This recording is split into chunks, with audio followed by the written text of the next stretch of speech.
There is a message from National Treasures. Please check it.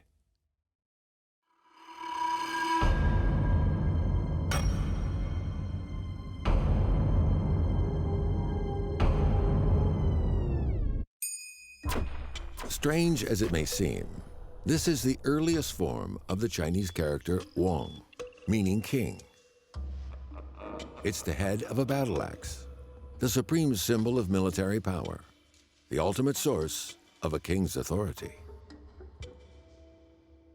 The first Chinese characters date from the late Shang Dynasty, some 3,000 years ago. Originally made for the purposes of divination, they were inscribed on pieces of tortoise shell and fragments of bone. The character wang is one of the characters that is most frequently found in halls of early Chinese script.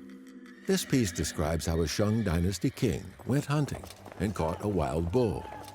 It's also unique, the only known oracle bone script inlaid with turquoise. That the writing of this piece of bone differs from other samples dating from the same period is suggestive. Most likely, it indicates that the catching of the bull was a noteworthy act, one that demonstrated the king's prowess as a hunter and warrior. It was special, worth commemorating, hence the turquoise inlay. During the Shang Dynasty, divination was very important. To those who knew how to read them, so it was believed, cracks in bits of shell and bone could foretell the future, tell you when to sacrifice, when to harvest, when illness would strike. So it was these diviners seeking to unlock the future, inadvertently provided us with a key to the past. These 154,000 oracle bones offer us a precious glimpse of life in China some 3,000 years ago. Of the 4,000 characters used in these inscriptions, so far 1,500 have been deciphered. Through them, we can reconstruct a day in the life of a Shang Dynasty man. In the morning, he gets up. His hairpin is the symbol of his ability to shoulder the burden of supporting the family.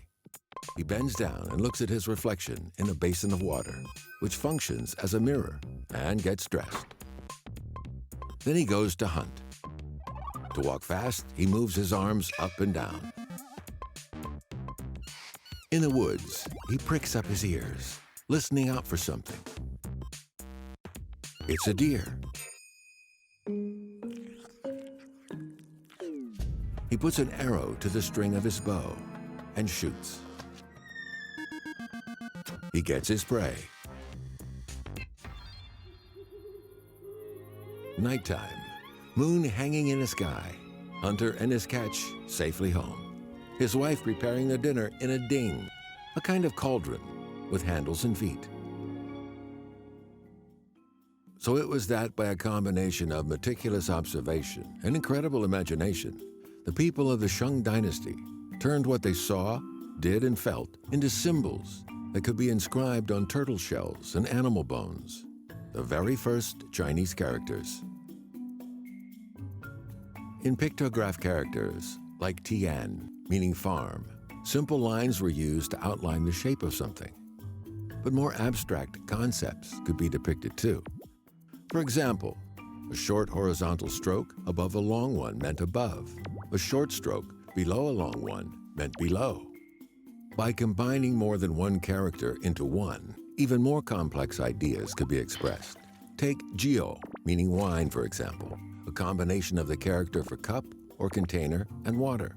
Other characters would combine one character indicating a certain sound with another specifying meaning. Yang, for example, meaning wander. By far, the earliest known version of Chinese script is to be found scratched on these oracle bones. Chinese civilization could at last be recorded and passed down the generations. A literary tradition had begun, one which survives to this very day. Strange as it may seem, the complex system of writing we use today, that we learn at school and still use in the modern age of smartphones and gadgets, began life thousands of years ago as scratches on bits of bone. Now they are etched in hearts and minds of more than 1 billion people.